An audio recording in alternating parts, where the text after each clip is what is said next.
Recently, a viewer reached out to ask about two young sisters we featured in a story 8 years ago. The Altermat sisters stepped up to take over their family farm after their dad was killed in an accident. The viewer wondered how the sisters are doing now. In a moment, we'll tell you, but first, Boyd Huppert shares their inspiring story. Ill winds and gray days fell upon the land, farmed for more than 50 years. Yep. By a seed corn-capped Mark Altermat. Yep. A Redwood County legacy passed from his father. Tradition to Mark. Be carried on. To his son. When you build something, you want it to continue to be built. A farmer's dream that then died on a dark summer night on Lake Chetek. Boating accident. He had hit the bridge. Barb Altermat is Mark's wife. And Perry, the operator of that doomed boat, was their son. I'm too emotional about it. Their granddaughters, Miranda in blue and Casey in peach, have grown up some since this picture was taken, but neither was ready for this. No time to dwell on anything. You just got to keep going. Casey was 22 when her father passed away.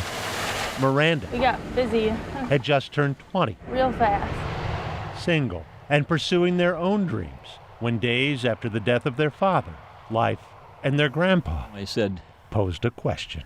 do you want a farm? Well, we're going to help. I said, that ain't what I'm asking you. I says, I know you'll help us take the crop out, but I want to know if you want a farm. Casey didn't know beans about driving a combine, and neither had planted or marketed grain. I said, well, you better think about that. And they didn't have to think about it. If we didn't take it over, then who would? That question That's what we worked for, to made only more poignant have the kids take over. because Barb and Mark had been down this road before. He was 23, a senior at the U.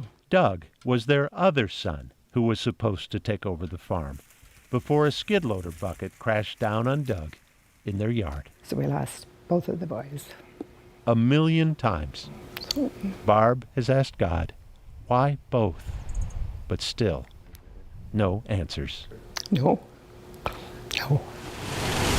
Definitely made us closer. Yet from those granddaughters Little Casey in the combine. came hope. I knew that Mark probably wouldn't have lived himself if he would have had to say, we're going to sell and rent it all out. I knew me and Miranda would do it. Casey and Miranda have had help They're learning fast. from their grandpa, family friends, and their Uncle Scott, who drives out from the Twin Cities Worthy cause. to lend a hand. I wasn't sure they were up to it, but I am now.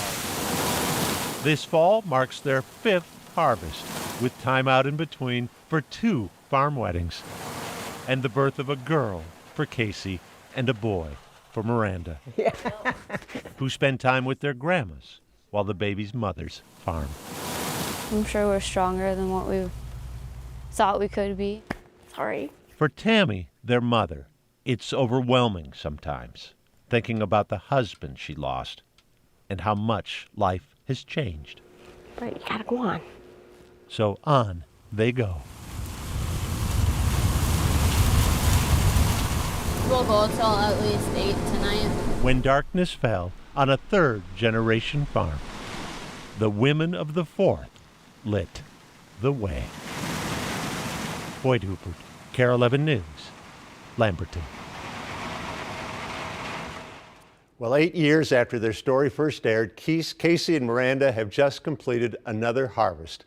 The sisters are still very much in charge of the farm, Casey operating the combine, while Miranda still drives the tractor pulling the grain cart. There have been some big changes for the sisters. Casey and her husband Josh now have 4 children, ranging in age from 9 to 3. Miranda and her husband Jeremy have 2 children, ages 8 and 5. They're proud Grandpa Mark, who you met in the story, passed away last fall at 85, knowing his farm was in good hands. Oh, Boyd. You're here now to see the tears in her eyes in person. You're usually watching from home. Thanks for that update. I know Loved it. we appreciate it. And I think everyone's rooting for the fact they'd still be in charge of that farm. Yeah. It's encouraging. And we know you have your own update on your own story. How are you doing? I'm doing well. back at work, obviously, and We're happy so to glad. be here. And starting to put some new stories together, which we'll start sharing next Monday night. And looking for story ideas again, too. We value the viewers who send us story tips. Yeah. And what percentage would you say of the stories you do are tips from people that just email you or call and say, I have the story, and they always say, for Boyd. Specifically probably for you. 95%, probably. Okay. Really? 95? Yeah. And people, if they want to send one in, what are you looking for? Stories that touch Yeah. my heart and your hearts and the hearts of everyone who sees Yeah. them. Yeah, those are the stories we look for. And what I love is that you spent the time and the diligence in your team. And if you go to our website, you can see if you want to go across the state and find a story from your area. That is such a great interactive area on our website. You have Yeah. to check it out. So, I mean, they're all so fabulous. And I know people have stopped me all the time. They have Boyd stories. Where do people reach you if they want to give you a story idea? Go to the care11.com. There's a Land of 10,000 Stories page and a place to leave ideas there. All right. Well, we can't wait to see them. Thanks so much, We're Boyd. glad you're Thank here you. tonight with us. I know it's a treat to have you so in good studio. to be back. We love you. No kidding.